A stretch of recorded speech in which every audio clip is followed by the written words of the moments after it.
Sa kabila ng papalapit na pagdiriwang ng Pasko at pagmamahal ng presyo ng LPG, tiniyak ng isang Bakers Association na hindi sila magtataas ng presyo ng tinapay ngayong buwan.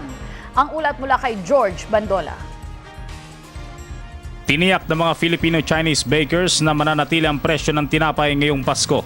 Ang ilan pang ang cake posibleng magbaba pa raw ng presyo o kaya ay magdagdag ng sukat. Paliwanag ni Henry A., past president ng Filipino-Chinese Bakers Association, nananatili daw mababa ang presyo ng harina dahil na rin sa mababang presyo nito na nakukuha mula sa Vietnam at Indonesia. That will be a good news for this coming Christmas season. The bread will stay as the same. The price will not go high, and even possible will be a little bit slight down the price because very much competitive this time of day with all the bakery and bake shop. I think especially in the cake there will be some promotion up for buy one take one or special offer.